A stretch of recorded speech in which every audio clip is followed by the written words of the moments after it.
question coming from Alexi, one of our viewers in Europe. Don't worry, Alexi, we understand what you're saying. Okay, what, in your opinion, is sufficient beat error? At first, let's explain what that is. We were just talking about sufficient beat error to need to service or adjust it. Well, beat error, that's you can knock your watch or you can increase your beat error by dropping your watch or bumping it in the wrong direction. And what that does, again, as we were explaining the balance, we want it rotating the same degrees both ways.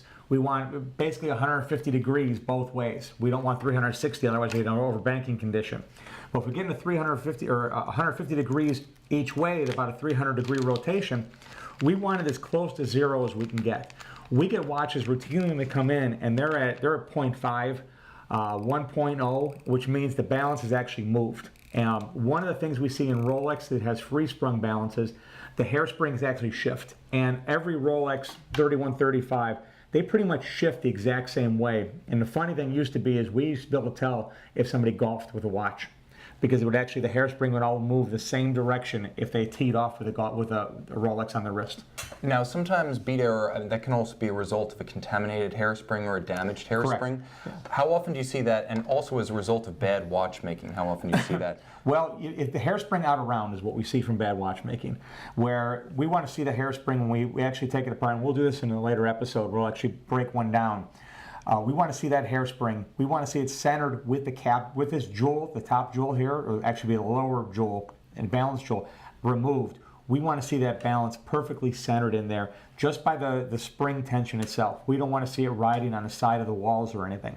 And that tells us that hairspring is centered. We're going to check that. We're going to check it for flat as well, because if the hairspring is not flat, when you go from position dial up to dial down, you'll see a beat error difference. So when we time the watches from dial up to dial down to crown down, if there's a big difference in the beat error, that tells us that the watch is actually, that the hairspring is out of round as well. So those are one of the diagnostics we can do without actually opening the watch up, is tell the condition of the hairspring, condition of the movement. And again, a lot of it happens just with age, but the other part of it is it happens with just the way it's designed and the abuse the watches take, because believe me, watches take abuse.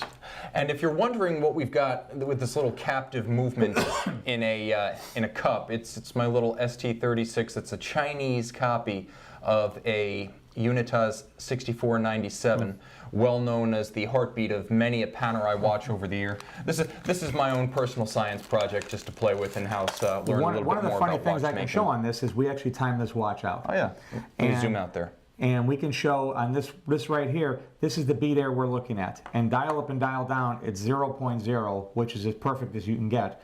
And in crown down, it's 0.1. So this hairspring is actually as close as you're going to get on this, and the numbers are actually perfect. You know, as nice as they're going to get on this watch with a delta of 4.1. Rate's a little fast, but the watch is running beautiful. But this shows the hairspring is just absolutely, it's as perfect as you'd want it. Okay, so now in terms of milliseconds, which is how we measure beat error, what would be, to go back to Alexi's question, too much beat error for comfort? I want to see 0.1 or less. We'll always move them to 0.1. They come in, if I see a 0.5, I'm not that concerned, because that's adjustable. That's just an very easy adjustment. If it's more than that, then we usually have to move the hairsprings. We know the hairsprings actually moved out of position. Now, in terms of checking to make sure that the balance is completely centered, what Mike means is essentially at the center of the balance, there's a little roller table, and there is an impulse jewel, which is where the pallet actually interacts with the balance. And so the pallet stones interact with the escape wheel, and then on the other side of that fork, there's a smaller fork that straddles the impulse jewel that's on the balance and its roller table. By checking to see that that's centered and that everything's in line, you have the pivot of the escape wheel, you have the pivot of the fork, and of course you have that impulse jewel. When it's all in line and centered in the tines of the fork, that's what Mike means. That's where we're at zero. That's zero. That's perfect.